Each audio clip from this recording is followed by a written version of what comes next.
Ilang estudyante at guro umano ang na-hostage sa Midsayap, North Cotabato at kagnay po niyan, makakausap natin si Board Member Loreto Cabaya. Board Member, magandang tanghali. CPR kang help po ito. Magandang tanghali naman kaya, no? Yun nga, may hostage po na nangyari dito po sa isang barangay sa Midsayap sa North Cotabato, Barangay Malingaw po. At sa ngayon po ay patuloy yung bakbakan kasi doon na po yung makasunduluan natin para i-recover yung mga hostages po sa Barangay Malingaw. May alam niyo na ho ba kung sino ang grupong nasa likod nito?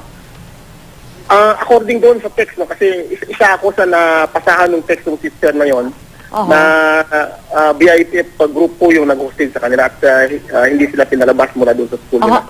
Sorry, ano ho ulit yun, board member? Ano ho yung grupo?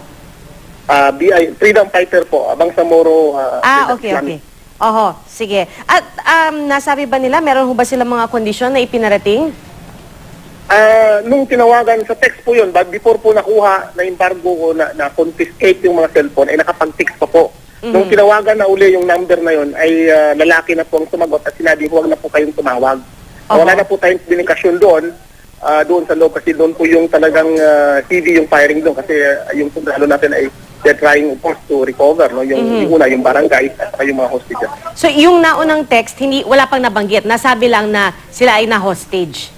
Sinabi niya, sir, na-hostage kami, hindi kami napayag ng ubas, no? Do action. Yung cellphone na ibang kasamahan ko ay kino-contextate na. Yung nakapag-text po sa inyo, isang guro po ba? Isang estudyante?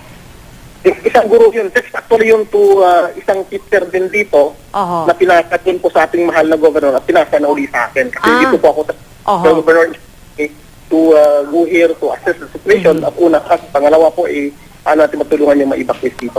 Nasaan po sila nang mangyari ito? Una, doon ako sa Rangaban kasi unang pumutok kanina, madaling araw, alas 3, doon sa Rangaban. Hinarap ko yung isang barangay, no, barangay Rangaban. Nang doon ako, nagkaputukan dito, bandang 7 up to 8 yung pinakamalakas na putukan dito sa barangay Malingaw at barangay Pulumugin. Sa ngayon po, dito ko sa Pulumugin kasi ito yung safer place, no, for us na mas malapit. Pero doon naman sa loob, Malingaw ay yung mga sundalo doon. So, hindi ho ito nangyari habang nagkaklase? Hindi ho sila nasa eskwelahan nang mangyari po ito? 7 o'clock pa po, papunta po ng eskwelahan yung mga teacher at mga estudyante. So alam niyo po ba kung saan sila naka-hold ngayon? Kung saan sila naka-hold? Ngayon, grabe yung bakbakan doon. No? Medyo naglalay, siguro baka kumain lang yung mga sundalo. Doon daw sa school. At pangalawa, may report na sa mosque din daw kasi medyo malaki-laki, malaki-laki itong barangay na to. But within the barangay kasi pinubumba rin sila ng kanyon ng sundalo, no? And they're trying to eliminate yung mga bangkang sinakyan nila pumunta doon sa barangay na yon para hindi na makalam. So may pakikipag-ugnayan na po kayo sa ating mga sundalo sa militar? Wala tayong, sa militar dito po kanina si Provincial Director Peralta, dito naman yung mga sundaluhan. At actually, ito'y nag-i-engage pa kasi, wala pa tayong communication line paano natin ma-communicate yun. Kasi ang pag-alam din namin, itong mga pumasok ditong armado ay hindi rin taga rito. Pakay sila sa bangka, no? Sumakay sila sa landing parang pier, no? Landing fish dyan. At doon ho sila dumaan? Doon dumaan, So, paano yun ngayon? Yung iba pang residente, sabi niyo malaki ho yung barangay na ito, pero ano ho, na-isolate ho ba yung lugar na yun? Alam po namin, naintindihan po namin na ongoing pa ho yung operation, no, at yung engagement, no? Pero yung mga paunang detalye na nakuha po ninyo, kamusta ho yung seguridad ng iba pang residente sa barangay?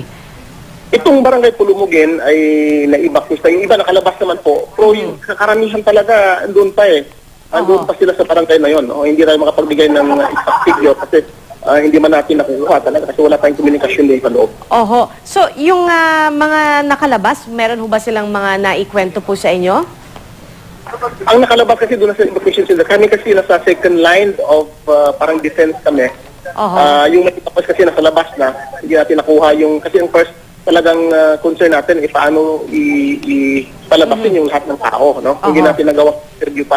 Pero sinasabi nila talagang biglaan po, may dumating doon, yung iba hindi pa naka-uniforme, doon na nagsuot ng uniforme, yung iba wala pang baril, akalangan nila taga doon lang at saka bigla nagkaroon ng baril. So talagang pasok na to. Board member, meron ho ba kayong abiso o payo doon sa mga residente na naroon pa rin sa kanilang mga tahanan? Yung andoon sa Barangay Malingaw ay talagang on hostage yan sila, no? Siguro hindi natin sila siguro wala naman sigurong radyo doon ngayon. Yung sa atin lang sa ibang barangay na hindi pa napapasok ngayon, kasi tayong text na lumalabas na ganito, may attack, ganyan, siguro huminahon lang tayo, maging mapangmatyag at mag-monitor sa mga instruction ng ating mga kasundaluhan. Pero sa ngayon, board member, di pa natin alam kung ano yung tiyak na bilang ng mga hostage na guro at estudyante. Wala pa po. Ang pisalain po ng sundalo ay 3 pong titsaran doon. Pero yung sa bilang ng mga estudyante siguro mas marami-rami. No? Wala tayong exact figure po. Alright, board member, maraming salamat po. Makikibalita ulit kami sa inyo. Si board member Loreto Cabaya ng 1st District ng North Cotabato. Magandang tanghali po sa inyo.